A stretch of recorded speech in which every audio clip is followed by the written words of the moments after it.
আজই ডাউনলোড করুন আর এনজয় করুন আপনার পছন্দের শো। যতদিন না মায়ের মাথা থেকে কালির কলঙ্ক আমি মুছে দিতে পারবো ততদিন কাউকে জানাবো না মায়ের কথা।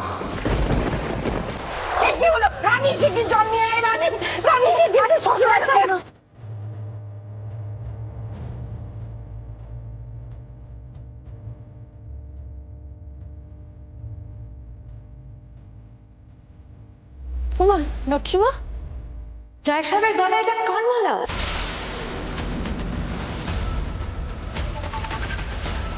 এ তো অবিকল মা ভুবনেশ্বরীর গলার মালার মতো।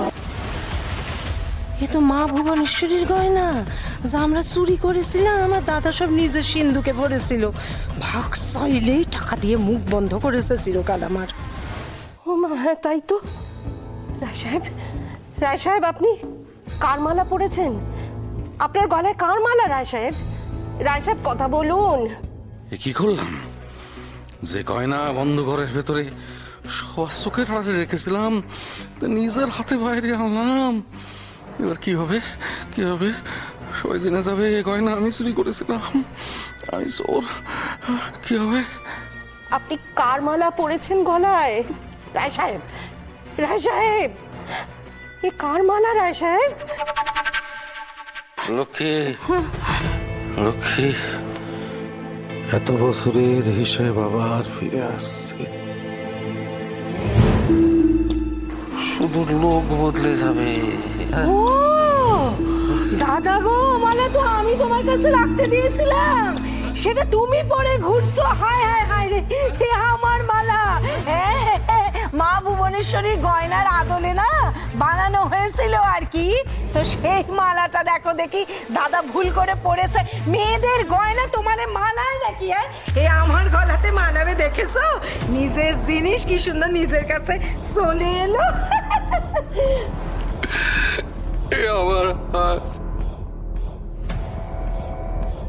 আমার কোথায় আছে সোম? আমার যে খুব ভয় করছে। না, আর দেরি করা যাবে না। আর একটু দেখে থানায় একটা খবর দিতে হবে। এছাড়া আমি আর কোনো উপায় দেখতে পাচ্ছি না।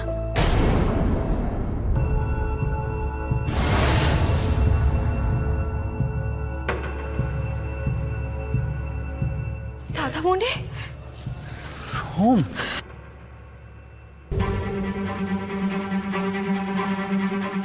কোথায় ছিলে? কোথায় ছিলে এতক্ষণ? উত্তর দেবে না? দেখো তোমার বাবার মুখটা দেখো, বোনগুলোর মুখটা দেখো। তুমি চিন্তায় মরে যাচ্ছিল সবাই তোমার জন্য।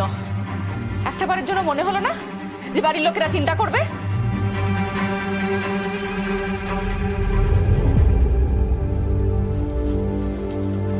দাঁড়া, কোথায় গেছিলি? বল, কোথায় গেছিলি? আমরা কত চিন্তা করছি। বল কোথায় গেছি? বলছিস না কেন? কথা বলছিস কেন? বল কোথায় গেছিলি? কোথায় কোথায় গেছিলি বল। মায়ের কাছে।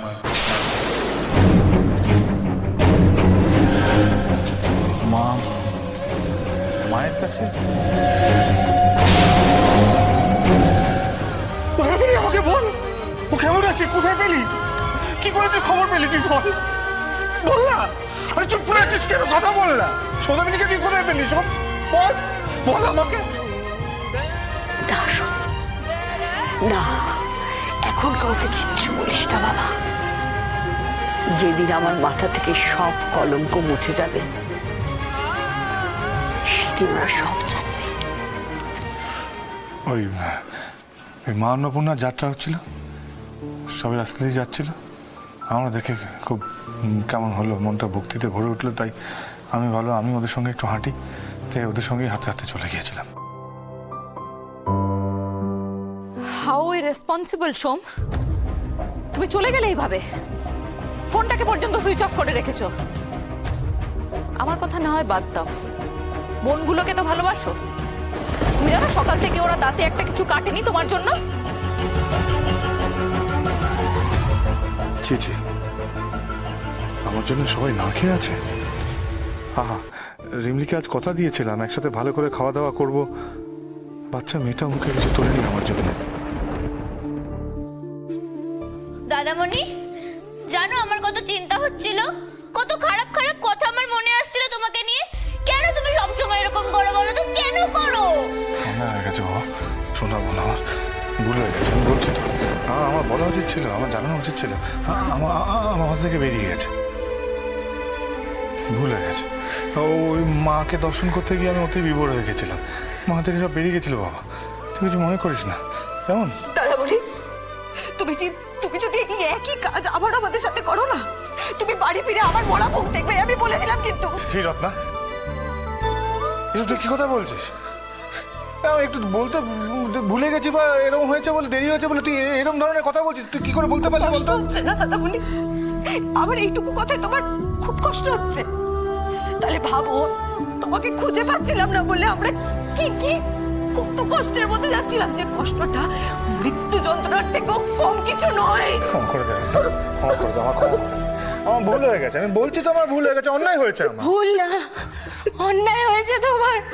তুমি তো একটু জানাতে পারতে, বলো, তুমি তো একটু জানাতে পারতে যে তোমার ফিরতে দেরি হবে। বলুন, তুই তো রাগ করিস, তুই তো সব বুঝিস। হ্যাঁ, একটু বোঝা ওদেরকে, রাগ করিস না বাবা, তুইও রাগ করিস না কেমন? হ্যাঁ, আমার অন্যায় হয়ে গেছে, আমি বলছি হ্যাঁ অন্যায়ই হয়েছে, আমার চরম অন্যায় হয়েছে, আমি সবাইকে বলছি এটা আমার অন্যায় হয়েছে। আচ্ছা রিমি, আজকে তো সকালবেলা আমাদের একসাথে খাওয়ার কথা ছিল, দুপুরে খাবারটা আমাদের হয়নি, তাহলে এখন রাত্রি হয়ে গেছে, রাত্রি সবাই মিলে জমিয়ে খাবো, আড্ডা দেবো, গল্প করবো। হ্যাঁ, আমার খিদে নেই, আমি খাবো না। বলো। আমারও খিদে নেই। আরে আশ্চর্য, আর তোরা কি শুরু করলি বলতো? আরে এগুলো করার কোনো মানে আছে নাকি? তোরা একটু বুঝি না আমাকে? পার্বতী, তুমি তো বোঝো আমার ভুল হয়ে গেছে, আমি বলছি তো, আমাকে ক্ষমা করো, তুমি একটু ওদেরকে বোঝাও, তুমি বোঝালেই হবে। চলো না সবাই মিলে একসাথে বসে একটু খাই আনন্দ করে। হ্যাঁ, অন্যায় হয়ে গেছে আমার, ভুল করেছি আমি, বলছি তো। আমার ক্ষমা করা বা না করা তোমার কিচ্ছু যায় আসে না সোম। তুমি আমার উপর রাগ করে আছো? রাগ আর ভালোবাসার মধ্যে পার্থক্যটা যদি তুমি বুঝতে পারতে, তাহলে এই কাজটাই তুমি করতে না। বোঝো না বলে এই কাজটা করেছো।